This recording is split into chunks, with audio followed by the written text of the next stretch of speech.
It's so easy to think that we don't matter, that what we say have no impact in the world. And sometimes it sure can feel that way. So I guess this episode is a reminder to all of us that it does matter. You matter and I matter, and the way we interact with the world matters. We live in a time in a society where it's almost valued not to be touched by the outside world, as though untouchableness is some kind of a success, or it's valued very highly. And that sensitivity is seen as weakness, as though if we take in our surroundings, if we let them penetrate us and reach deep within us, that's weakness. And I would like to suggest that that's oversimplified. If we don't allow experiences to disturb the peace that rests the background of everything, yes, then we are untouched by our experiences.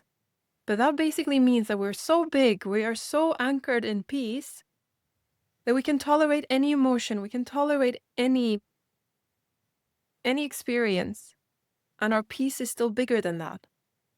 But what often happens is that when we admire peacefulness or when we admire stillness, what we do instead is think that anything that comes up needs to be suppressed. And the cost of that is so high. So on the outside, we might achieve something that looks like stillness, that looks like peace. But what we've actually done is shut down the thing that's most valuable to aliveness, to intimacy, to ourselves, to connection to life, and that is sensitivity. Sensitivity to pick up nuances in our body, nuances that goes on around us, to let them touch us deeply. If we are so stagnant on never being touched by life, never having it allow us to touch any of the wounds that, well, I want to say all of us, but let's be safe and say most of us carry wounds that we haven't processed yet. And one way to protect them and not have them triggered is to shut down our sensitivity. And that works. But then we also shut down aliveness. We become numb. And it's so sad that that's celebrated in society, because it makes us all less able to connect. It presses down joy and happiness. And when we realize that sensitivity isn't a weakness, we also realize that what we put out in the world, it ripples, it touches other people. I mean, an easy thing, just what you write in the comment section. I will read it. It will influence what content comes up. It will influence my enthusiasm. It will make me reflect on different things. So what you send out is not going into a void. It's touching someone. And the same is true in all aspects of life. Someone might look like they're grumpy and just impossible to be around, but that might actually be them shutting down, pretending to not care about the world, when actually just offering them a kind gesture pierces through that. It ripples. It touches them. Smiling at a stranger, noticing someone, acknowledging that they're there. It ripples out. And the same thing with negativity. When we don't bother saying hi to the cashier in the grocery store, the person doesn't feel seen. It might not ruin their days, but it might weigh on them. It's heavy to walk around in a society and not be seen fully, to just be part of the interior design. And we can do that for each other all the time. And it's also a skill to notice when it's being done towards us. How much love around us do we not pick up? When we walk around looking into our phones, we don't meet the eyes of a stranger passing by. We don't see the love in their eyes. We don't see ourselves in their eyes. We miss an opportunity. Does that mean we can never look into our phones? No. But in a way, we're co-creating our own isolation. If we shut down our sensitivity to shield ourselves, we also shut down our sensitivity to be touched by the ripples that come from our surroundings. We're not just an island completely cut off from the rest of the world. Sometimes we get that as a narrative. Almost like we get mirrored that that's the ultimate the strength to not be touched by our surroundings. I'm not sure I think that's it's not helpful, and I don't think it's accurate. We're wired for connection. And to shut that down, it's not supporting life. And that's also acknowledging that some environments, that's the wisest thing to do because they're toxic. Or maybe we have wounds that we haven't been able to process yet and we cannot have them be touched in this moment. That's okay. There's no shame. There's no punishment. It's just consciously be aware. Am I shielding off right now? When I'm not, don't need to do it. Am I aware of what I'm rippling out to other people? Do I invite them to be sensitive around me? Do I understand how much my actions can affect people in ways I have no idea? And the more love and compassion and truth we can spread in this world,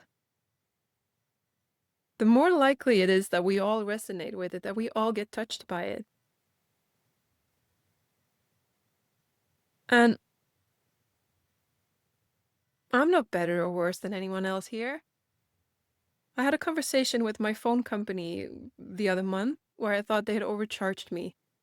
And I was sat on a phone line for very long, and I wasn't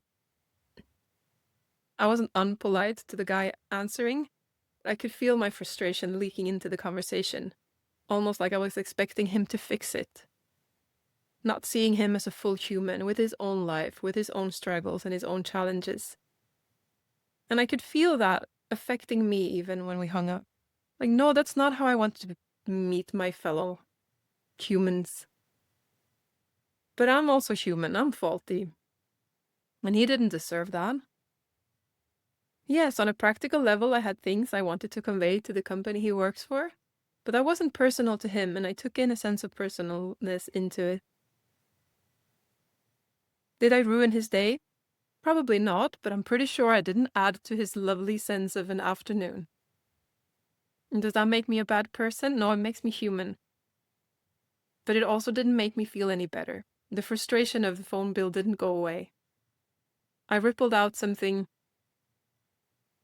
that wasn't truth, and it wasn't nurturing. So I like to think of it sometimes like we're like a web. And we all fall sometimes, but the more good vibrations, the more we're practicing to hold each other, the more likely it is that there's someone out there who can see us on a bad day. There's someone out there who can kind of nudge us when we're not acting in a kind way. And the same is true the opposite. And I guess this episode is just a sharing of that. That you matter. That I matter. That we're all co-creating this society that sometimes feels so cold. But we're part of that. In every single way, in every breath we take, in every gaze we give, in every comment and like, and seeing the humanness in each other. Seeing that we're so much more than the role we present to each other. We're more than a cashier, we're more than a mother, we're more than a colleague. There's depth to all of us. And together we bring out the best in each other. It makes me think of this quote by Thich Nhat Hanh, who's a Buddhist monk, passed away now, but he said that the next Buddha is a Sangha. And by that he means that the truth, you could call it love also, but the truth will not be carried by one person. It will be carried by a community. And that community has no boundaries. It could be the whole world. It could be all of us. And we matter. Everything we do ripples. And that's the beauty of it. That's the aliveness of it. You're not unimportant. Regardless of what the world tell you, you matter, and so does your actions and your state of being. So I guess this is an invitation to be touched by life and allow yourself to touch it. Thank you for joining me on this unplanned adventure, and I hope to see you next time.